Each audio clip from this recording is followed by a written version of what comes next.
Stalin is regarded by many as the bloodiest dictator of the 20th century.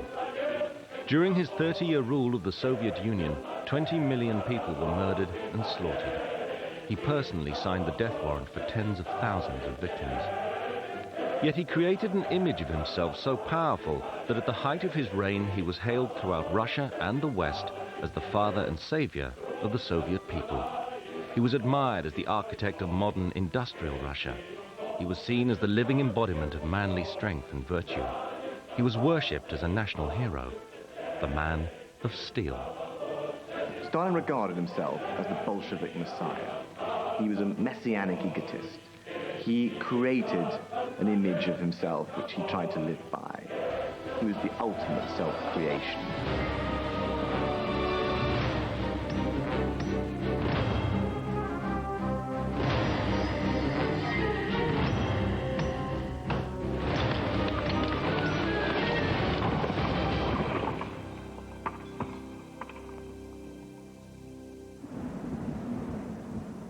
Stalin's victims lie silent in the Russian soil. As many as 20 million lives were cut short by a brutal regime.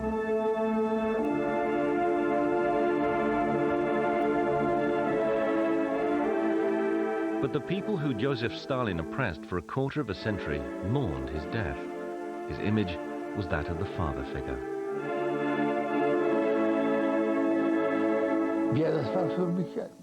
Yes, for me that was a day almost of despair. I thought, now things are going to get worse. As Stalin lay in state, his people shed tears for the tyrant who affected the lives of every family in the Soviet Union. So many close relatives. I lost many of them because of him. I don't know why. There's something I can't explain to this day. But I cried too. Yes, I wept.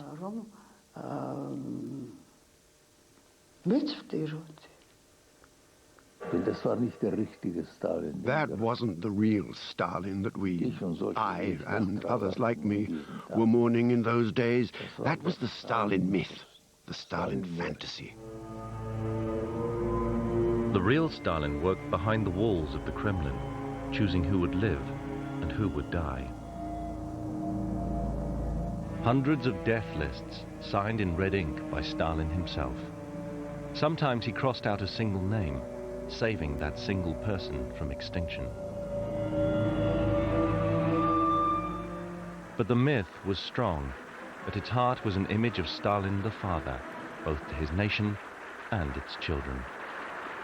Stalin liked to be seen in public as a friendly, fatherly figure, so he would often be seen with young children, young girls, and so on. And this was a deliberate image, which imitated in some respects the image that the Tsar had projected before 1917.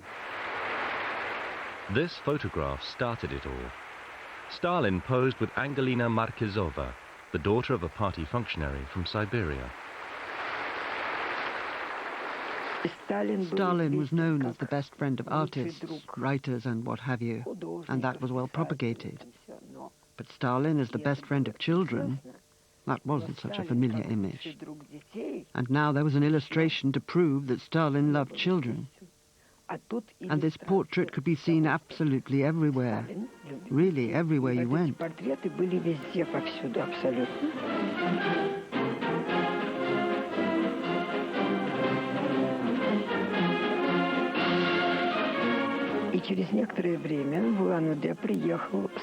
And a while later, a sculptor called Lavrov came to my hometown. He made a sculpture, a girl on Stalin's arm, and he called it, "Thank you, Comrade Stalin, for our happy childhood." Wonderful.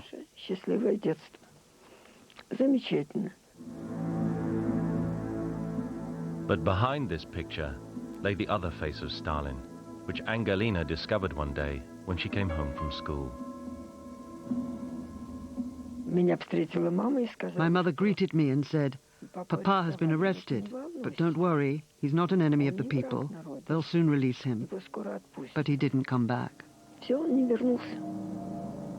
Angelina's father was accused of being a Japanese spy and was executed by firing squad.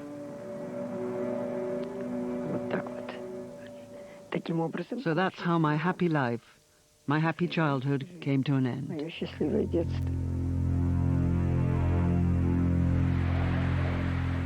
At the Bolshoi Theatre in Moscow in 1949, the cult of Stalin the father reached its extraordinary climax. It was his 70th birthday. Stalin took to the stage first. Honestly, believe me, the auditorium was raging. There was hysterical screaming everywhere. Everyone was overcome, jubilant. There were choruses, Father dearest, like that.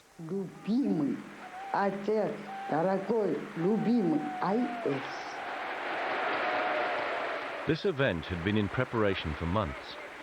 Every part of the country sent delegates and competed to send gifts for their beloved leader to celebrate his birthday. We performed at the celebrations in the Bolshoi Theatre. That went as usual. The pioneers came on stage and sang songs and recited poems we'd rehearsed many times.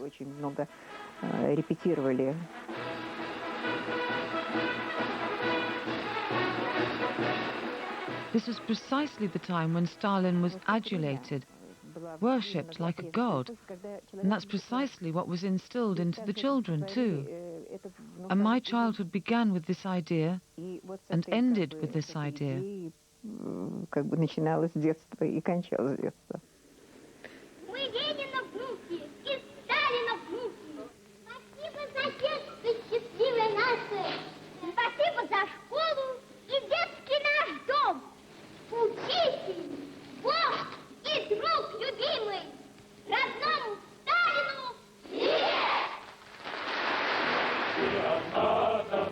This extravagant adoration didn't come about by accident. A harsh and strictly religious childhood had sown the seeds of transformation from man to myth.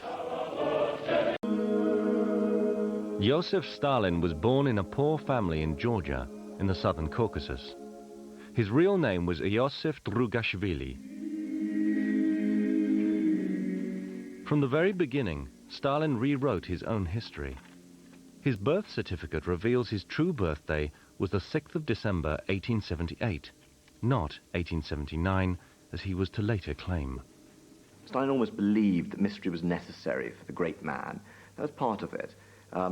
Part of it was that he wanted to conceal a lot about his inglorious early years, and so he wanted to invent the glorious Stalin, the man he should have been, the man of steel. He didn't want people to know very much about him, the man. His parents' home in Gori was to become a place of pilgrimage during Stalin's lifetime. But what the pilgrims were never meant to find out was that this shrine covered a cruel and abusive family home. Stalin's father, a cobbler, was a heavy drinker who regularly beat his son. His strict and devout mother sent him to a religious school. His home life left its mark on the young Joseph. His defiant expression is reminiscent of the young Hitler. Both boys have the same self-confident, almost insolent stare. Stalin, the father figure, couldn't have his image ruined by suggestions of an unhappy childhood, so he set about creating a happy childhood with a loving mother. In case this documentary about his mother revealed any embarrassing truths, Stalin stopped it from being completed. The Soviet people weren't told that Stalin only saw his mother 3 times in 40 years. I must say that Stalin's relationship with his mother was very poor. Sometimes he even called her an old whore in front of others or his colleagues.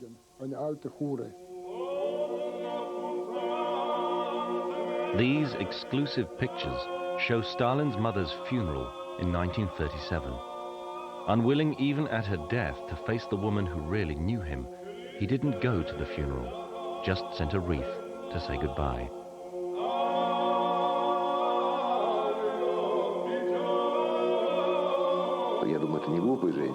She was no peasant woman. At the height of his power, she said to him, "It's a pity you didn't become a priest." I'm sure that's what she said to him. It was very astute and clever.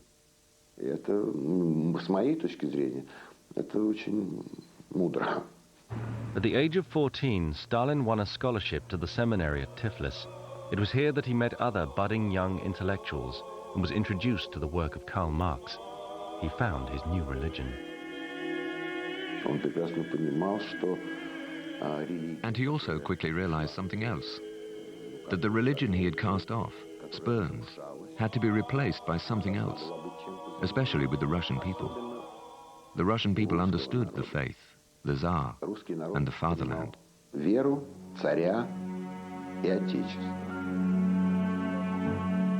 The Russian Orthodox faith relied on the potency of its icons. Images full of the yearning for salvation and happiness hung in every Russian home. When Stalin came to power, he made sure he destroyed the power of the church and replaced its icons with a new image of salvation, Stalin himself. So there was an exchanging of icons. That was inevitable. The whole system of power rested on it, as well as a certain faith. For Stalin and the Bolsheviks, there was no room for the old faiths.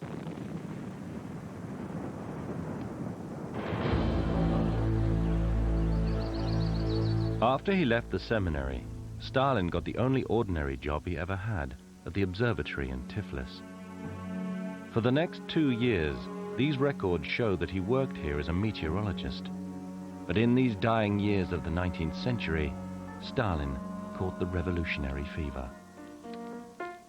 On the face of it, it was life as usual for the Tsar and his court, but his family's 300-year reign was on the brink of extinction.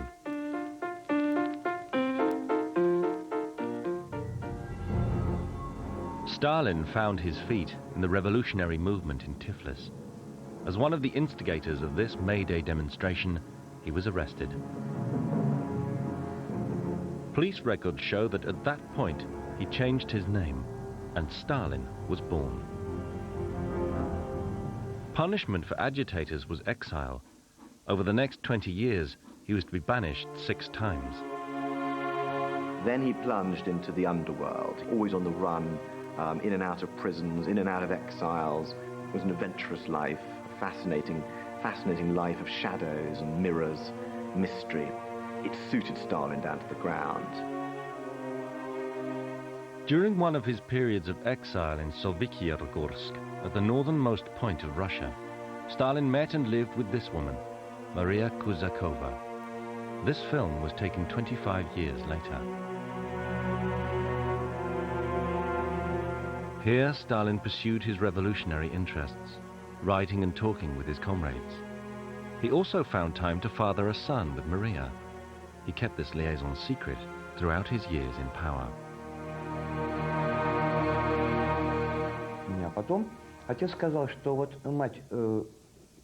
My father told me that Nadia, Stalin's wife, often used to visit him and talk to him.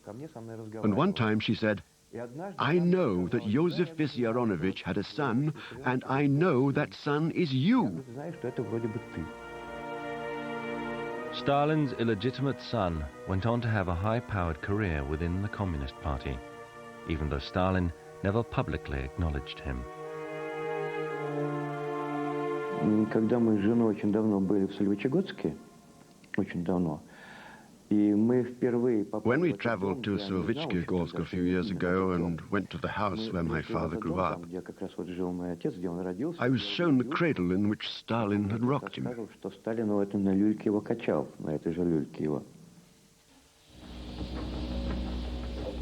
Soon Stalin left his new baby son behind, slipped past security and escaped for the 6th time from exile.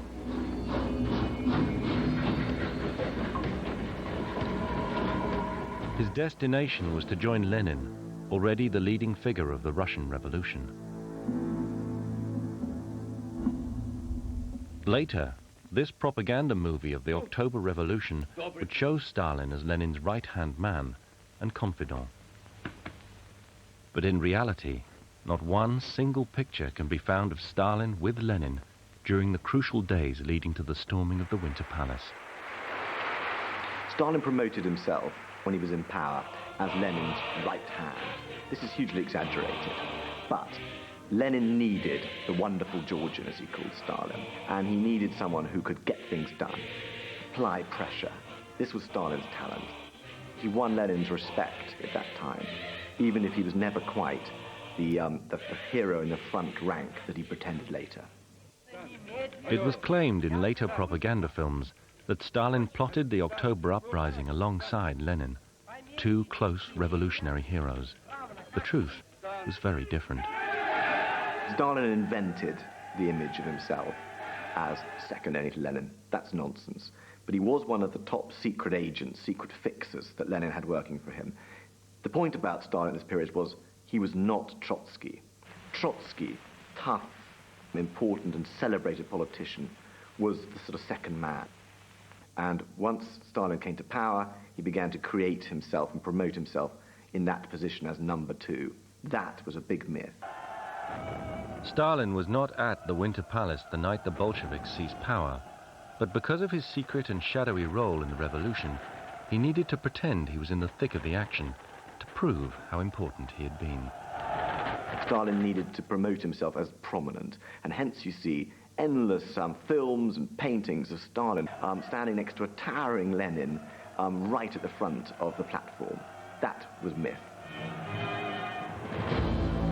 In real life, the very first time Stalin was seen on film alongside Lenin was at Lenin's funeral in 1924. And far from being his closest ally, Lenin had already begun to distance himself from Stalin.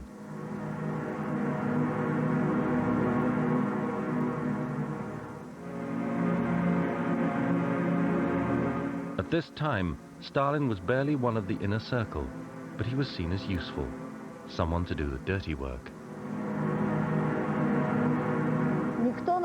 No one took any notice of Stalin, and that's why no one heeded Lenin's will, which clearly stated that Stalin should be ousted from the post of General Secretary and given a different post. Lenin's political heirs ignored his will. In their jostle for power, Stalin emerged as the General Secretary of the party, something many of them would later live to regret.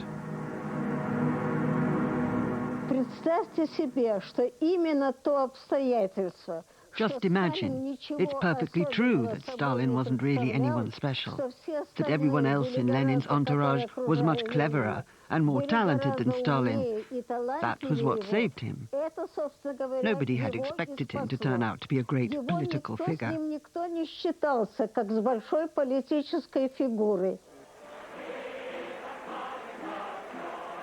As yet, Stalin was just one amongst many potential leaders of the country.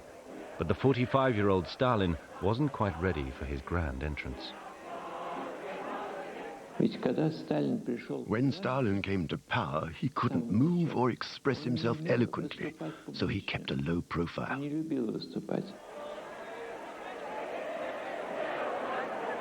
These shots of Stalin on the right in the farmer's cap show that he's at the edge of the group, an outsider. He needed to learn how to be a leader.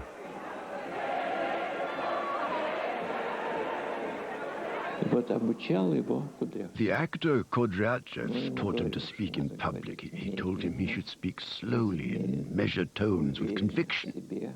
He taught him what the speech of a leader should be like, what rules he had to observe. That, incidentally, was quite the opposite to Hitler. Hitler shouted. Hitler excelled through his temperament.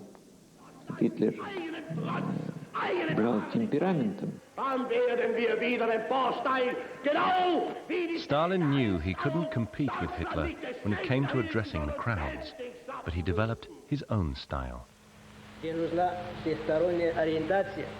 a shy and a quiet man, and yet in the long run, he developed a speaking style which was actually remarkably effective.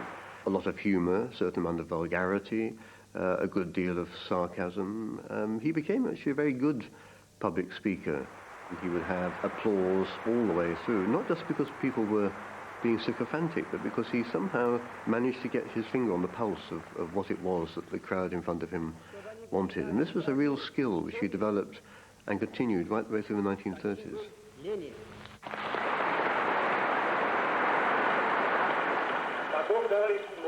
Stalin was quick to market himself throughout the vast empire of the Soviet Union. His speeches were recorded on gramophone records and shipped out across the country as presents to worthy comrades. Stalin was already aware of the power of the media.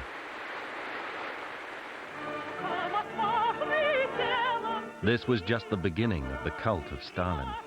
The man and the myth were soon to become completely detached from each other, and no one would come to know this better than the women he married.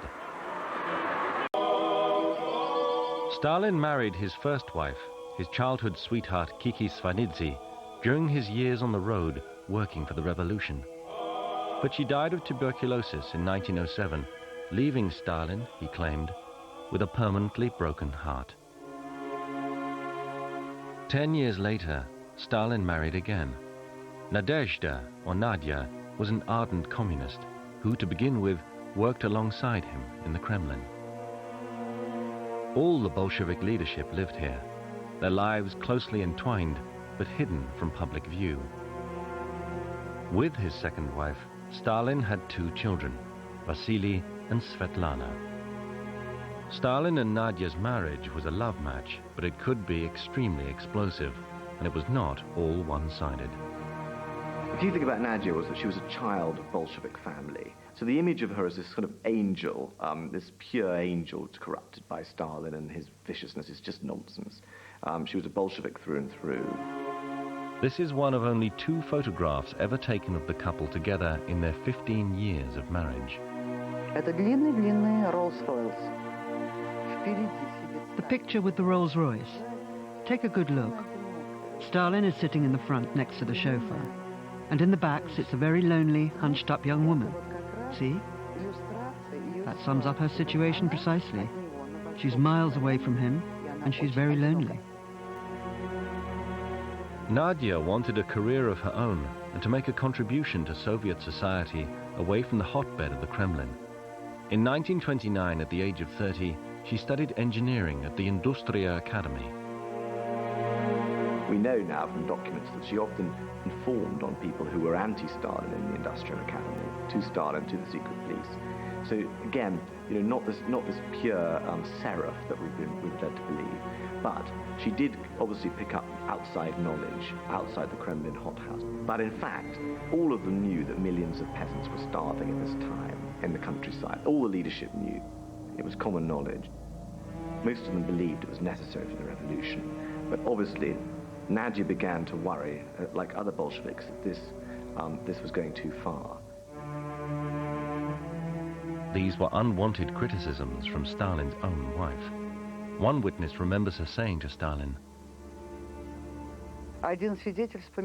"You have tortured them all. You have tortured me. You have tortured the people." November 1932, and it was the 15th anniversary of the revolution. While Moscow celebrated, the famine and hardship in the countryside reached its height. At a boisterous party that evening, a furious row blew up between Stalin and Nadia. She sat right opposite him at the table. A lot of drinking, a lot of dancing, Georgian wine. And Stalin started flirting with an actress at the other end of the table. This outraged Nadia, the young wife who was sitting right opposite him, being totally ignored. Then they had this row. She stood up and she shouted at him, "Shut up, shut up, shut up," in front of everybody, and she ran out of the room. Nadia made her way back to their apartment on her own. She went up to her room, she wrote a letter that attacked Stalin politically and personally. What happened next will never be known for sure, but a shot was fired. At dawn the next morning, the housekeeper burst in, found her mistress dead on the floor with a bullet hole in the heart. The opposition immediately said that, well, that he killed her. That's the story to this day. But the family know that she did it by her own hand. Скорее всего, он сделал второе.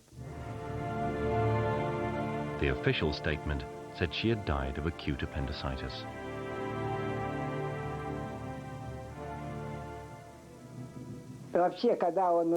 When he saw her lying in her coffin, he pushed her away and said, "She went as an enemy." And now, on the basis of my experience of life, I think he realized she'd seen through him, that he wasn't the way he wanted to appear. Stalin's youngest two children, Svetlana and Vasily, were left without their mother. Brought up in the Kremlin, Vasily felt the heavy pressure from his father. Vasily was constantly afraid of father. He was afraid of him as a child, and when he was already General Lieutenant of the Air Force, dripping with medals, he was so afraid of father that he literally shook in his boots.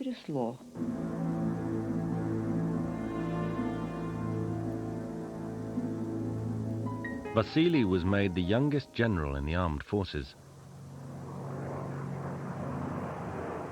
Hated and feared by his comrades, only one thing protected him from being thrown out. He was his father's son.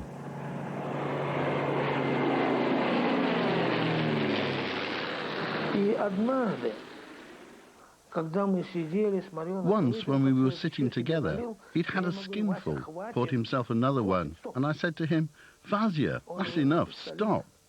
Then he drew his pistol, which he always carried with him, and he said, "I have only two ways out. The pistol is one, and the bottle is the other.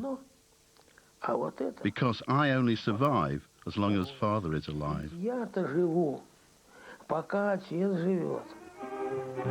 But the Soviet people didn't know what Stalin's family knew. They only knew the myth. Stalin was the toast of the empire. The first toast in our house was always to Comrade Yosif Vissarionovich.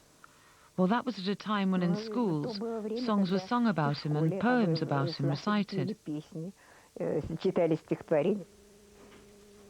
Если ты песни о счастье поешь, если по трудной дороге идешь, знай, ты идешь не один, а вдвоем. Имя заветное в сердце твоем. Throughout the 1930s, under Stalin's leadership, the Soviet Union was transformed economically.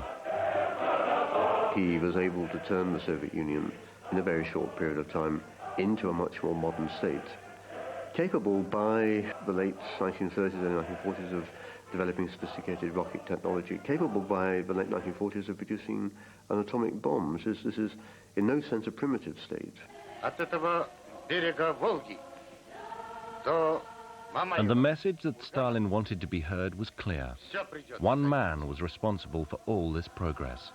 Stalin, the supreme father of the Soviet Union. A new city, Stalingrad, was built in his honor.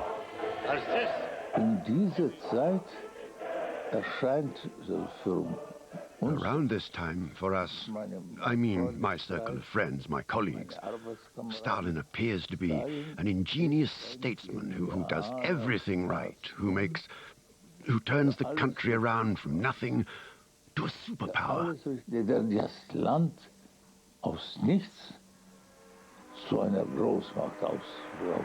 Мы, женщины, помним и знаем, что нашей новой, счастливой жизни мы обязаны партии большевиков, партии Ленина, Сталина и героев, тому, кто ведет нас от победы к победам, тому, кто завоевал нашу бесконечную любовь и преданность великому родному Сталину.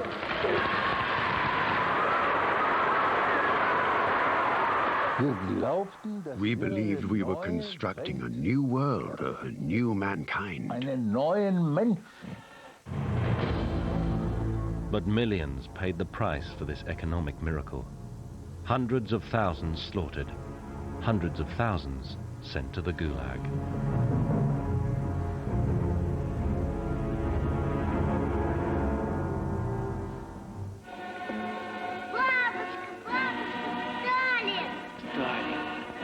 But thanks to the relentless propaganda machine, his public image remained glorious.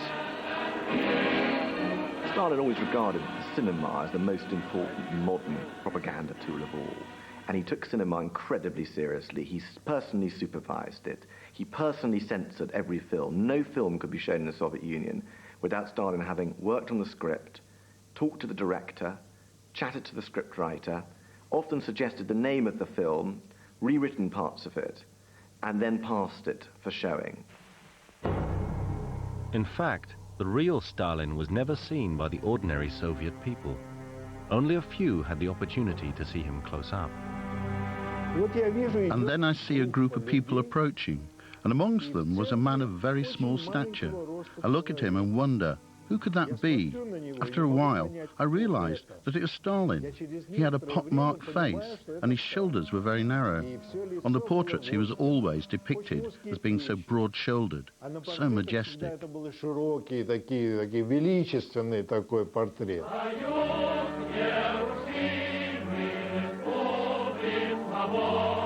No image left the artist's studio without approval from Stalin.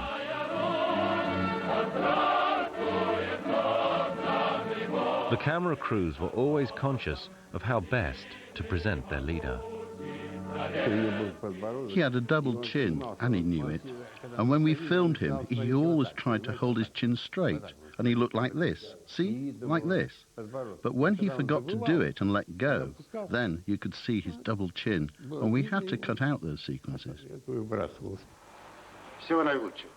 This is the image of Stalin that history is most familiar with, but it isn't Stalin. It is in fact the actor Mikhail Gelovany, who was allowed to play only one part in his film career, that of Stalin. He played Stalin so incredibly authentically that once Stalin, on being shown a fragment from the film, claimed it was he.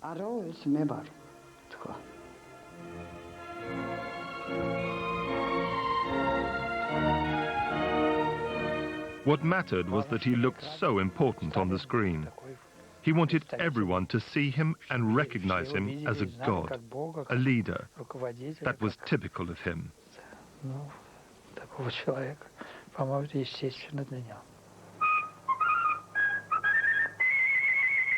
Stalin loved film, but his own taste was for light comedy. His clear favorite was the musical Volga Volga. He often watched this film. When he was tired, had come from meetings, he'd say, "Let's watch Volga Volga." Stalin sent the film as a gift to the American president.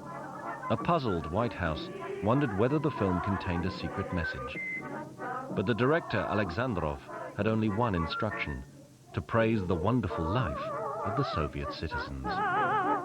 Stalin, надо сказать, любил как актрису Орлову. Stalin, I must say, loved Orlova as an actress. Once he said to director Alexandrov at one of the receptions, "Take care of Orlova. If you don't take care of Orlova, we'll shoot you." It was, of course, intended as a joke, but the kind of joke that can put the fear of death into you. Это была шутка, конечно. Шутка такая довольно, от которой можно и передернуться. Crossing Stalin was of course no laughing matter. The daily freight trains that carried the deported rolled into the Gulag, the prison camps from which so few returned. But the Stalin myth penetrated even as far as here. I can remember, it was on the transport. One of the others started singing, "I know no other land on earth where your heart beats so freely." That was, of course, well, what should I say, a bit laughable.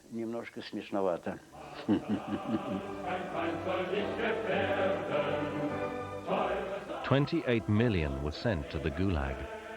3 million never returned.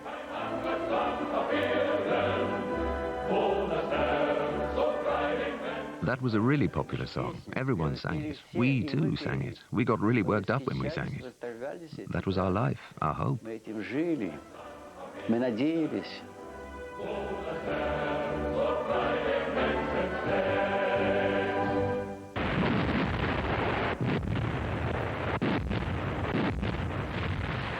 Disaster struck on the 22nd of June 1941. Hitler invaded the Soviet Union. The German advance seemed unstoppable, and within 3 months, Hitler's armies were less than 50 miles from Moscow. It was a week to the anniversary of the revolution, the most important date on the Soviet calendar.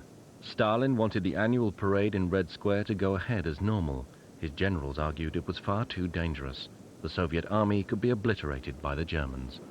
His top people at the Politburo actually laughed. Molotov and the others said, you're joking, of course. Moscow was actually under fire, artillery fire, as well as aircraft attack. Stalin said, no, I'm not joking. This will be such a secret that you, and he pointed to the general who was going to command this huge secret parade. He said, you won't even tell me the time of the parade until the parade actually is about to start. See, I don't even want to know, he said. And they realized he was serious.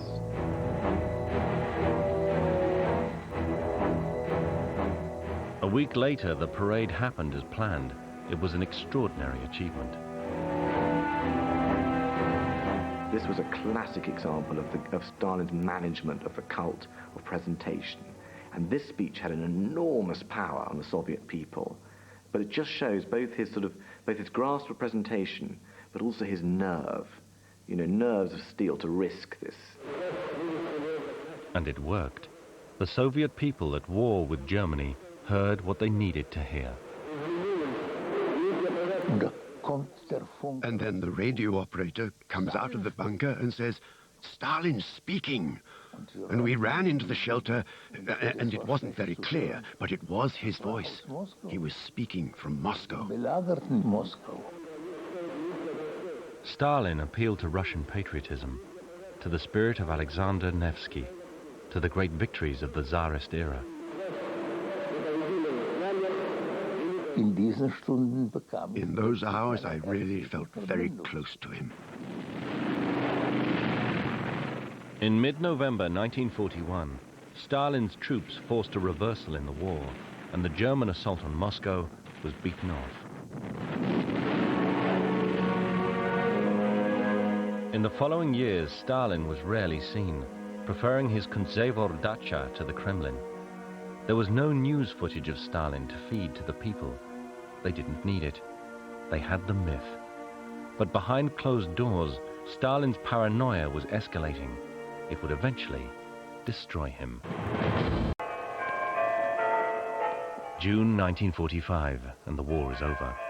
It's been almost 3 years since Stalin has been seen in public, but now he could style himself as a general and a victor. By the end of the war, he believed he was a military genius par excellence, that everything he'd done was the sign of absolute martial genius, despite the huge bungles he'd made early in the war. When the war was finally over, when it had ended with victory, Stalin, of course, became a god, a hero, someone for whom people were prepared to go into battle, in the assault on Berlin, on Königsberg, to Europe, liberating cities. That was an unforgettable time. In this film, directed by Mikhail Chiarelli, the victorious Stalin flew to Berlin to celebrate its liberation. But it was an event, in reality, that never took place. The Politburo gathered round for a preview of the film.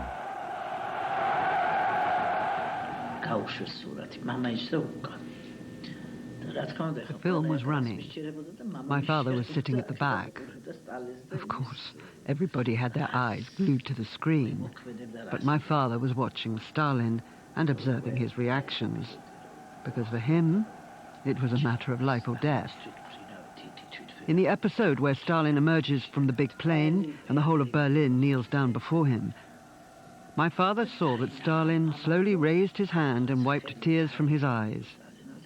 Only then could he breathe freely and said to himself, "I'm saved."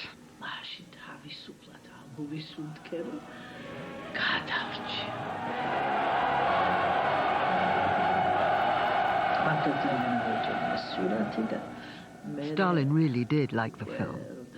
After the showing, he said to my father, clapped him on the shoulder and said, "Bravo, lad, bravo.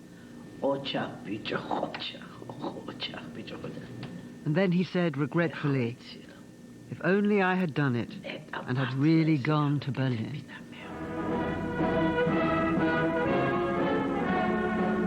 It was another man, a military general who was actually there to celebrate the victory in Berlin, Marshal Zhukov. It wouldn't be long before he fell into disfavor with Stalin. Stalin's stage was at the Potsdam Conference, with the victorious Allies dividing the spoils of war. Now Stalin was at the zenith of his international career. But his paranoia was also at its peak. The entire railway track was sealed off for his journey back to Moscow. He planned every last detail. No one was going to topple him.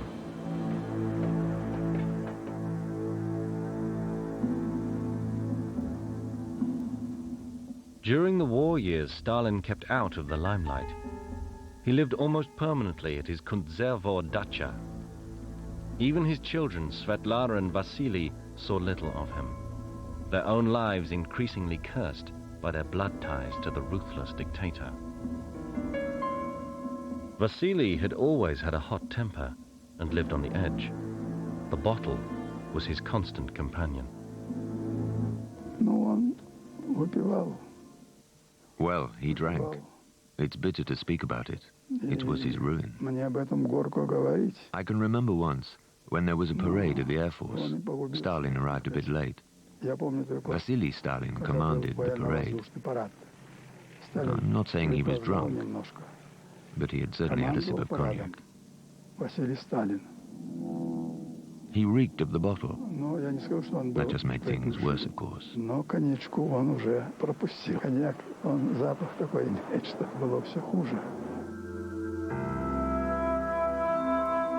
But Stalin's daughter, Svetlana, had always been his favorite. She was the only person he ever allowed to get close to him. He called her his keeper. I was his favorite, but also because I was good at school. Until I was 16, I didn't cause him any trouble at all, and he was very satisfied.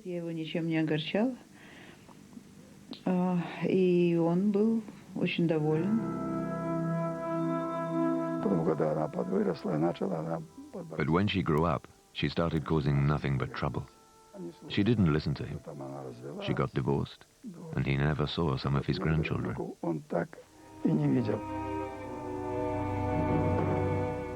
Stalin, so the propaganda went, dedicated himself entirely to his people.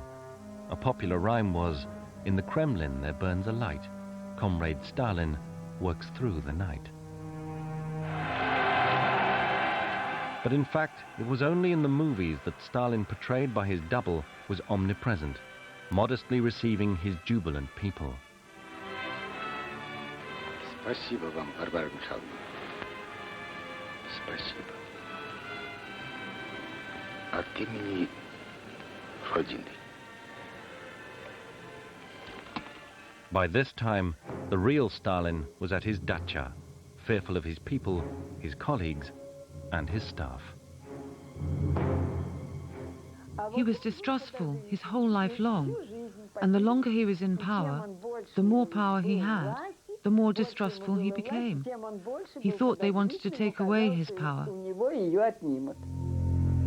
Stalin believed himself to be surrounded by enemies, trusting no one and trusted by no one. Most of all, the old man feared the doctors who treated him. Он заболел гриппом. Вызвали врача с Кремлевской больницы, как обычно. Он обследовал. He had the flu. The doctor is called from the Kremlin clinic as usual. He duly examines him, prescribes medicine, which he has with him, and leaves there. Then Stalin calls one of the staff whom he knows and sends him to a chemist outside Moscow to buy the same medicine. The one the doctor has left, he just throws away. Он выполняет все, привозит ему. Лекарство врача он выкидывает. As the real Stalin retreated, the invincible mythological Stalin was all that was left. No one could quite treat him as a human being anymore. But of course this made him a very lonely, bitter old man. He used to say, in fact, look at me, I'm the most powerful man in the world, and I can't even find anyone to take a cup of tea with. When in March 1953, Stalin lay dying in his bed, it took over 12 hours for his staff to dare call the doctors. They're amazed and terrified. The gap between the titan they've seen promoted in film and media and this old fat man paralyzed down one side, soaked in urine, fighting for breath, is so vast that they actually are incapable of treating him.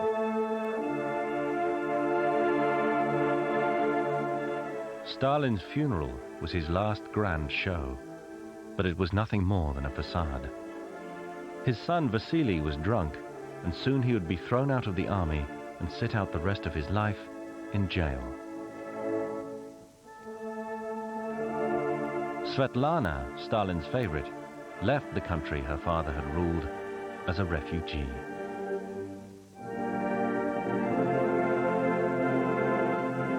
Beria, Stalin's chief of police, only lived for 3 months after Stalin's death. He was executed on the orders of this man, Nikita Khrushchev, Stalin's successor. Only 3 years later, he would denounce Stalin as a criminal and had his body removed from the Lenin mausoleum at the dead of night. Stalin took at least 20 million people with him to the grave. Only a few were aware of what was really happening. He was the devil incarnate. The devil incarnate.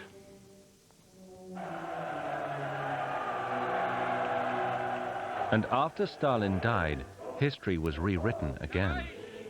The films that helped build the Stalin cult were remade, literally blocking him out of the history of the revolution where he had put himself in.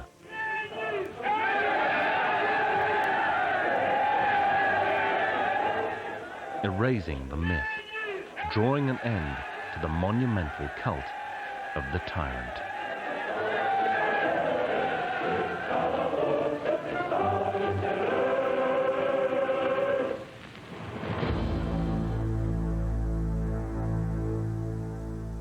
Stalin's story continues next Saturday at 8:10. And check out our guide to the Man of Steel at channel4.com/history. Coming up, Morgan Freeman and Tim Robbins both put in the performances of a lifetime. It's got to be in everyone's top 10. The brilliant Shawshank Redemption is next.